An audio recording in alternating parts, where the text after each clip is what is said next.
This is the PR Podcast, a show about how public relations helps you tell your story to the world.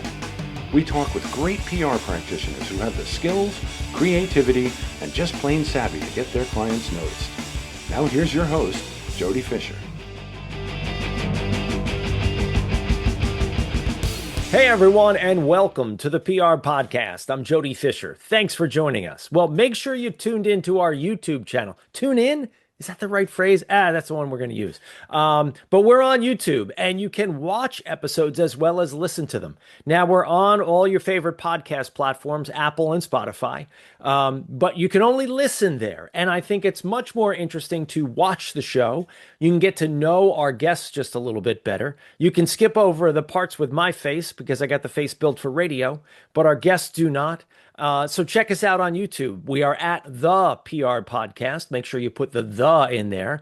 That's how you'll find us on YouTube. Search it up, like, subscribe, hit the notification bell. What's all the stuff that everybody says? But make sure you watch us on YouTube because, again, a lot more interesting to watch than just listen. Now let's get on with our show for today. We got a great guest. Jennifer Moss is the co-founder and chief creative officer of JAR Podcast Solutions, one of the world's leading branded podcast agencies, where she helps global brands transform storytelling into strategy through emotionally resonant audio and video content. Formerly known as JAR Audio, the newly rebranded agency has produced acclaimed narrative podcasts for organizations including Amazon, Cirque du Soleil, and the Wharton School of Business, helping brands move beyond generic content and into authentic, audience-first storytelling that builds trust and connection. She believes the best podcasts don't just sound like marketing, they sound human. Jennifer, welcome to the PR Podcast. Thank you so much. And I was laughing as you were saying that you had the face for radio. I don't know if you know this about me, but I worked in radio for many years. My joke was that I have the wardrobe for radio. There you go. Well, before I was a PR guy, I was a radio reporter as well. So, you know, anybody who knows a radio reporter knows that they put very little worry, let's put it that way, into how they look, other than as TV reporters need to be very concerned about how they appear. Unfortunately, we have that's the just the luxury reality. of not caring. Yeah, we do, and I'm actually very grateful for that. Yeah, I brought that radio ethic here today. Yes. No, everything, you look great. Let's jump into what you do, because you do what we do. But you probably do it a lot more intensely in terms of podcasting. So tell us about your business and tell us how you founded it and how it's grown. Yeah, so as I mentioned, I come from a long background in radio, mostly public radio, although I also worked in private radio. And then I also worked for an organization here in Canada called the National Film Board of Canada, where I learned a lot about digital storytelling and new media storytelling and things like that. So my background and training are as a writer. I have a degree in creative writing, and I actually teach it once a week still because I like to kind of keep my foot in the door with the young people and learn about what they're thinking about and what's driving them and stuff. But anyways, I worked in radio for a long time, various forms of media, and then I guess I reached a point, I was about 48 years old, and when you're a 48-year-old woman, people start looking past you, like they start looking over your shoulder in rooms and stuff. And I was like, well, this sucks. I'm going to start my own company so that nobody can look past me. Like they got to deal with me. So that's what I did. I started a company with a couple of friends, and one of them sort of stuck with the company. The other one eventually left, but it's now two of us, myself and my business partner, Roger Nairn. He comes from a long background in advertising. So he had always wanted to do more interesting work with brands. And I was just looking for people who had the budget and the intention to tell good stories. I don't really care where the money comes from, as long as the attitude towards storytelling and the respect for the audience is there, right? So we formed this company right before COVID as a remote company, which, as it turned out, was a good decision because then we were all hit with the pandemic and everybody had to scramble to become a remote company, but we were already doing that. So I guess we had a bit of a leg out, and we or a leg up, I should say. And so we were lucky in that sense, and we grew quite quickly. We had a few really exciting clients right off the bat who put their faith in us as storytellers and marketers. And we were able to show that, like, with good quality content and then some intentionality around how you promote that content, you can bring a serialized, longer form format to an audience and they will eat it up. Podcasting, of course, is wildly popular. It's only gotten more popular since we started. So now we're in an environment where there are actually quite a few companies doing what we do. And so that's been interesting. So we've really been having to think about how do we position ourselves compared to other production companies that make podcasts.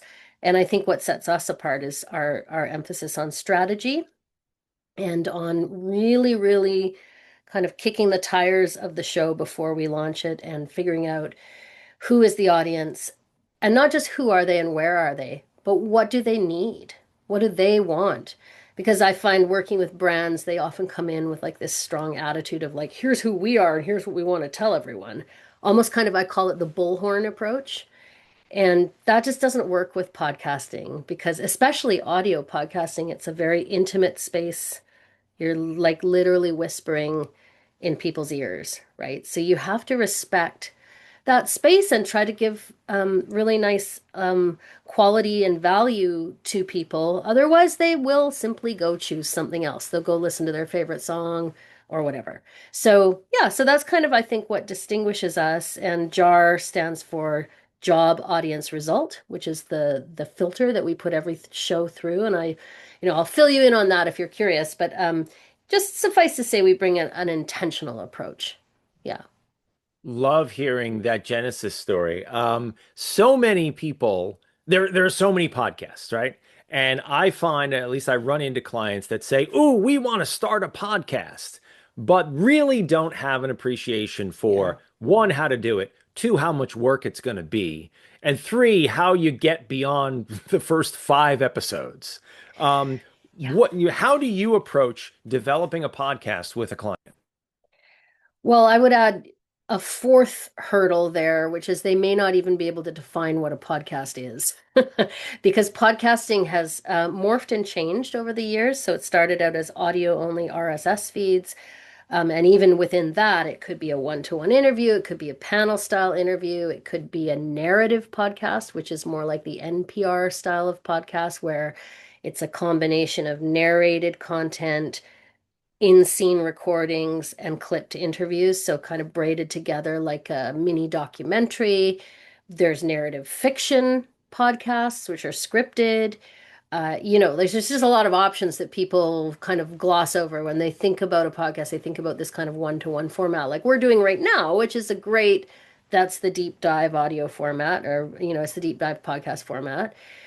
And it's very popular because it's very simple, but there are many other formats. So the first thing I would do with a client, I think, is just really make sure that they understand the range of options. Do they want audio? Do they want video? If they want audio, do they only want interviews or do they want to get more complicated? And it all depends on who they are, why they're doing this in the first place. So we really try to interrogate, like, what is their business goal? Are they trying to reach more Gen Z? Are they trying to correct misinformation that's out there? Are they trying to introduce a new service or product that is really complicated that requires a lot of knowledge that the average person doesn't have in order to sell it? Like, is it an educational goal that they have? Is it simply building trust and raising awareness of the brand as a whole? So, are they trying to facilitate a conversation around a wider social issue that's affecting them as a brand? Like, there could be a lot of reasons why people think I need a podcast. Hopefully, when you dig into it, it's not just because I think I'm supposed to have one. Like it needs to be a deeper reason than that. So we pick and pick until we understand what that is, and then with that firmly in mind, we then interrogate who is the audience and why do you want to reach these people? What do you think Is this who you're currently talking to? Are you trying to talk to someone new? Is this group of people that you want to talk to well-informed, misinformed, average? Are they consumers or are they other companies? Is it a B2B conversation you're trying to have? Like, right. So we narrow all that down as much as possible and get as specific as possible, sometimes down to almost like an audience portrait, like sort of psychographic kind of portrait. Then we figure out, what does that audience member need? Like what are they looking for? So we kind of shelve the brand for a minute, put them off to the side, and then focus on who is this audience member? What motivates them to seek information or entertainment or distraction or whatever it is that they need? And how can what other interests might they have? How can we meet them in a way that is not only meeting them on the right platform for consumption, but also meeting them in the right kind of tone, the right kind of interest level and topic driven conversations that they might actually care about, that will help them in some way. And then the next question is, what is the brand able to do to help that audience member with their problem or with the thing that they need? How can the brand help that person or those people? And how can the brand do it in a way that nobody else can do it? So what makes this brand so special that they think that they've got something to say on this topic that everybody else isn't saying? So a certain amount of competitive analysis goes into it because, there could be 50 other podcasts of the exact same nature on the exact same topic. So we do a quick survey, we try to see what else is out there, and we try to look for sort of the open space, like what hasn't been done yet in this space that could help you stand out. Because you're right, there's a lot of podcasts. I think the last I saw, it's bordering on 500 million or something. Now a lot of those are what we call orphans. They're sort of like they made 3 or 4 episodes and they dropped off. And so that's the whole other challenge, is once we figure out what the show is, who the audience is, and what we're making, and we'll eventually come up with a whole creative proposal around the season of the podcast, and everybody understands the mission. But then how do you make sure that you don't lose energy and drop off, and right? So our company sort of comes in and figures out, like, what is the internal capacity at the brand? Where do they need the most support? And how can we sort of plug those holes? How can we fit in there? One of the biggest areas is actually just project management, straight up. In these big brands, multi-stakeholder type environments, they just need somebody to say, okay, we've reverse engineered this from the launch date, and here's what we need when, right? And then be really clear about upcoming deadlines and all of that kind of stuff.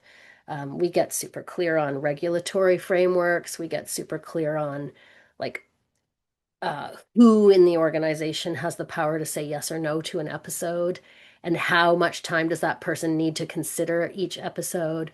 And then, yeah, we just build out a reverse engineered work back schedule, and we go from there. And I'm really quite proud to say we've never missed a deadline, which is what happens when you hire journalists. They take their deadlines very, very seriously. So that's a sort of a informal policy of mine, is to hire a lot of journalists or former journalists. And they also bring thoroughness, fact checking, training, all those things that are quite critical to telling stories well in a brand safe way. Yeah, that I love that deep dive in there because there's so much involved, I think, for people to consider before you even get the opportunity to push record. Oh, yeah. But let's also drill down on the other key part of that, which you started to talk about, and really what you specialize in, which is the storytelling aspect of the podcast. You know, Yeah. and let's use this podcast as an example, right? This is just me interviewing people who are way smarter than I am on the cool things that they do in order to translate that education to the audience that listens to it. But as you mentioned, there are all different types of podcasts. The interview style is just one of many. Mhm. How do you bring that storytelling aspect into the different types of podcasts that you help develop? And what, in your mind, makes a good podcast story? That's an interesting question because it probably does, to a certain degree, depend on the format that you've selected, and audiences have different preferences. Like, I really enjoy a good informal comedy podcast where it's just a bunch of people sitting around picking apart a recent movie in a funny way or something like that. And there's a certain amount of planning that's gone into the conversation. Maybe they've touched on a few things as a group before they press record, right? And they've maybe got a loose plan written down. That can be a fun format. Nothing wrong with that, right? It can really, really work, especially if the people are good talkers. Um, I personally, as a writer, my own preference is for shows that take me on a bit of a journey and create an immersive sense of space. So I really like audio podcasting because I can close my eyes. I mean, obviously not while driving, but otherwise, if I'm home alone, I can close my eyes and I can be taken away somewhere like it's really transporting. You can set your podcast on the moon for a very small budget, right? You can't make a movie about the moon for a small budget, but you Ah, can the make a theater of the podcast. mind, right? Yeah, the theater of the mind, and I really Why enjoy that radio was the personally. best. Yeah, I agree. I actually agree. I love it. And so that's my own personal bias because I'm a dyed-in-the-wool audio person, as we have discussed. So that's where my creative spark and mind kind of goes when I think about what makes a good podcast. It's well written, it's got lots of forward momentum, it's got lots of different elements. Sound design plays a major role in supporting the movement through the piece. So that someone explained it to me once, an old radio producer mentor of mine, that like you dangle something shiny every time you change the type of audio that someone's listening to. It's like the equivalent of dangling something shiny for the audience to keep them moving forward. So every time you switch from dialogue to narration, from narration to actuality recorded, scene-based sound, every time you mix that up, the audience wakes up a little bit every single time. So that's one of the hooks we can use to pull people through content. Now that's audio. With video, especially if it's going to be sitting on YouTube, we're going to be looking at like what are you doing in the first 15 to 20 seconds to provide enough excitement that's going to compete with all of the other fast moving YouTube content that's out there. How arresting are your thumbnails, like that are packaging your show to make people want to click? How provocative are your headlines? Sad to say, this is the reality we live in, right? So if you want to thrive on YouTube, you kind of have to play by YouTube rules, right? So this is the other thing that I think video podcasting is just grappling with right now is how do we bring just enough production elements into the conversation to pull people in? And then how do we keep the conversation exciting enough and moving forward quickly enough so that people want to stay with us? And it all has to do with like constantly asking like what is the value for the audience right here and right now? How are you, the host, pulling out the lessons? How are you breaking up the content? Maybe we'll suggest things like chopping up your long episode on YouTube because people tend to have shorter attention spans. And instead of publishing it as a long episode, you publish it as a series of short episodes in a playlist, right? That makes a lot of sense on YouTube sometimes. Not that there aren't long podcasts on YouTube. There are, and they can do very well, but it really does depend on what your audience is used to and whether they're already there, for example. So a lot of brands will have, they'll say, we want to start a YouTube podcast. And I'll be like, well, do you have a YouTube channel? Have you ever done anything on YouTube? And they'll be like, well, no. So then I'm like, okay, well, so then you're really starting from scratch and you need actual YouTube strategy. And this podcast can fit into that strategy. But you're not going to plop a podcast on YouTube and expect miracles. It's not going to happen. It is the most crowded space on the digital planet. Like, so it's great for discoverability potentially, but it's also very difficult to stand out. It's like a double-edged sword when there's that many properties and pieces of content sitting somewhere. What do you do to stand out? So the packaging, if it's visual, is very important, and production elements like lighting and sound and things like that really do matter.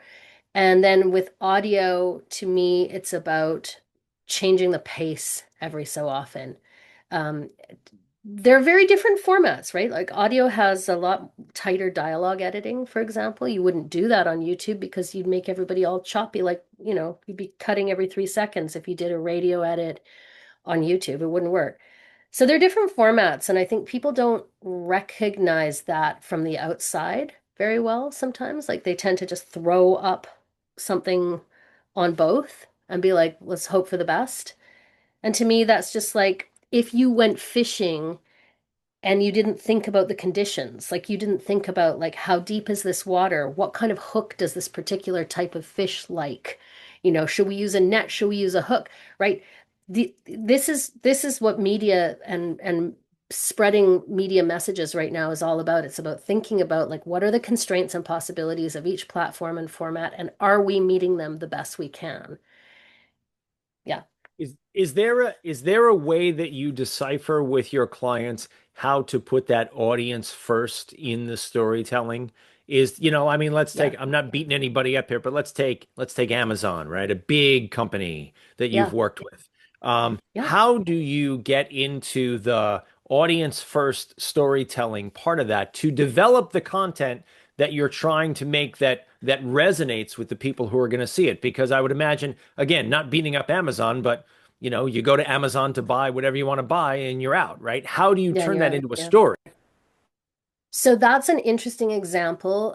So Amazon, obviously a behemoth, and yet I think it's 65% of the people on their platform who are selling things on Amazon are self-described small business owners. So Amazon is a behemoth made up of mostly small businesses selling stuff on Amazon. So they actually have a whole department called the Small Business Accelerator Program, and that's who we make our show for. So understanding that their business goal was to relay some of the actually, frankly, excellent work that Amazon does to support small business owners who use their platform. And just sort of begin to shift that larger dialogue about who is Amazon. Amazon is a lot of things, but one of the things that Amazon is it's a place where a lot of people work. And it's a place where a lot of individual small business owners sell their wares either nationally or internationally. So that was sort of the story that they wanted to project into the world. The target audience is very clear. It's small business owners, but not necessarily ones who already use Amazon. It was small business owners in general was the target audience. So we have had some interesting conversations with Amazon because when they first came to us, they were like, okay, well, let's talk about all the tools that we have for small business owners that help you sell more stuff on Amazon. And I was like, I think that stuff's on your website. They can read about that. I think we need to go bigger here and go a little more general interest with this podcast in order to pull in people who are not they haven't already drunk the Amazon Kool-Aid. Like they're on the outside and they're curious about what goes on there maybe, but they're not committed. But they are small business owners, so maybe they want to check this out. So what we decided to do there was really lean into sort of the origin stories and profiles of individual business owners. So someone's, like an immigrant family and they moved from Mexico and they couldn't get agua fresca anywhere in the small town they moved to. So, they started their own line of juice, which they now agua fresca, which they now sell on Amazon, that kind of thing. And it's like there's family there, there's struggle there, there's you can dig into the determination of the individual people, and all of that is much more compelling for a broader audience than getting super technical about Amazon tools. I mean, that could be a different show, that could be a different series. Maybe you hit people with that after a while, like in season 3 or 4, but you don't lead with that. Just like in a newspaper article, you don't lead with the technical details. You lead with who's impacted, who's affected. And so the basic tenets of storytelling, right, get applied and they work. They work for a reason. They work because people care about other people and they like to see themselves reflected in the content that they're consuming because content is a mirror. So that's sort of the approach we took there. We also make another show for them, though, that is an internal podcast, and that one had a really different goal, which was to help other Amazon employees figure out how Amazon works, because it is such a behemoth that even people that work there need help understanding how it works. So there's thousands and thousands of people working there, and this show has one of their top people, Doug Harrington. He's their CEO of retail. He's hosting it. He sits down, he talks to heads of different departments, asks them about how they got to where they got to, their journey through Amazon. Some of them have been with the company for like 30 years, and they just kind of unpack like what was the track that you followed here and what made you do this versus that. And what are, Amazon has a lot of ideals behind what they do. They have like ways of working that they share with their employees. Now, this is publicly available, and it actually attracts quite a lot of interest from the general public as well, because I think Amazon is just one of those brands people are curious about. But generally speaking, my advice to brands who are not, I don't know how to put this, who are not sexy enough to attract general attention, right? Just regular Joe average brands, I think the best thing they can do is not talk about themselves. Like, don't talk about yourself. It's insecure. It's like going on a date and just going on and on about yourself. Doesn't work.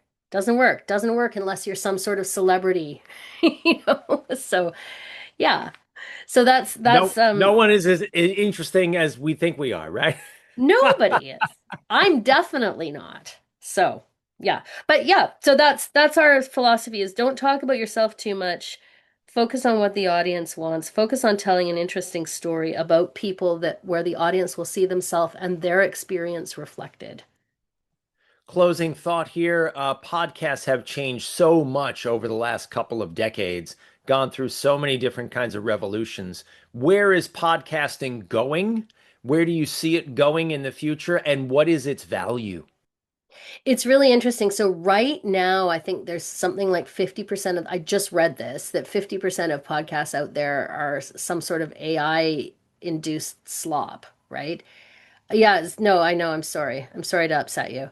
So so human beings like you and I and anyone who's listening to this, we're sitting in the world trying to figure out what to care about, and more than that, what's real and what's not real. Like we're now having that conversation. Not only do we agree with the content that we're encountering, but can we trust the content that we're encountering? And I would say that human made content in the midst of this sea of AI, and I'm not saying that AI has no value. I mean, we actually make a show called Where AI Works for the Wharton School of Business, and I'm fascinated by AI and I use it in various ways in my life and in my creative process. But I'm very, very careful to preserve this kind of the sanctity of like this part, the part where humans are talking to other humans, because I believe that that is what people actually care about. And if you've ever sat and actually tried to listen to an AI podcast, it's not really that entertaining. I mean, I could see it being useful in certain instances, like if you were trying to cram through an exam and you AI-ified your textbook or turned it into audio, and there are AI programs that'll do that. Great, like good for you if you're an oral learner and you want to do that. Great, great, fantastic.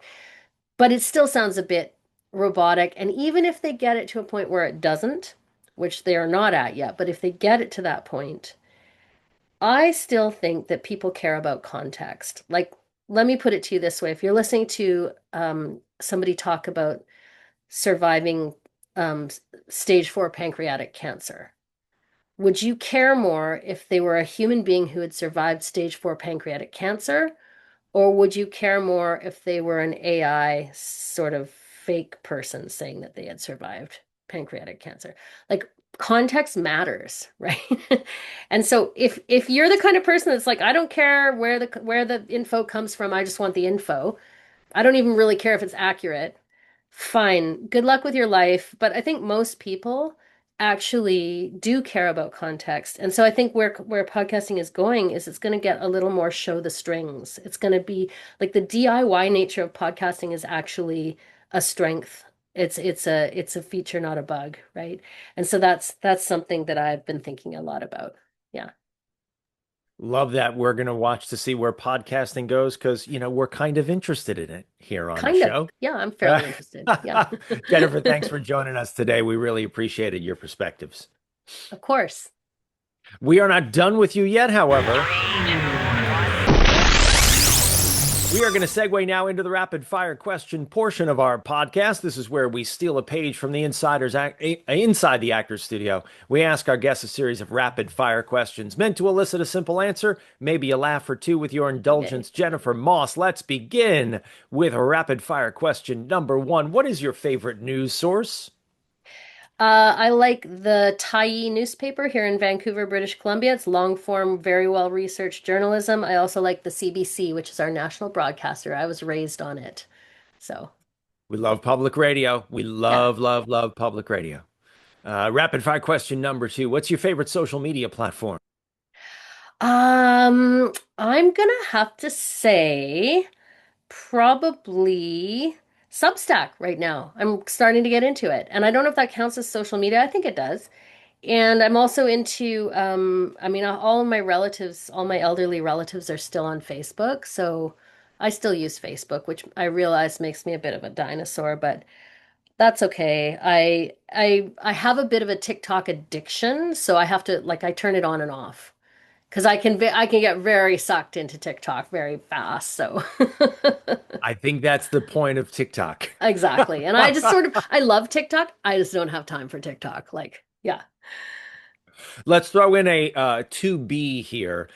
We won't ask what your favorite podcast is, but maybe we could ask something like, what's your guilty pleasure podcast? Or what's the type of podcast you turn to the most, since you are a podcast creator yourself? Oh, it's funny. The podcast that I turn to a lot that is very simple production value, like the simplest, is called A Brief History of. And it's a British podcast. It's this British gentleman with a very soporific, lovely voice. And what he does is he writes about famous events in history, but he writes about them in the present tense.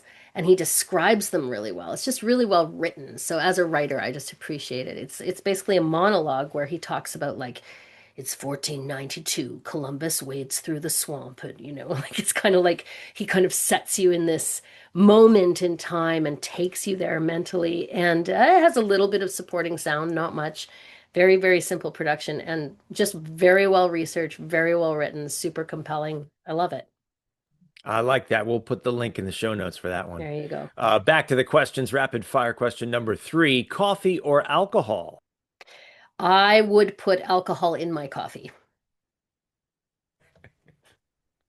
A typical Canadian day, is that it? Yeah. Yeah. That's 4:00.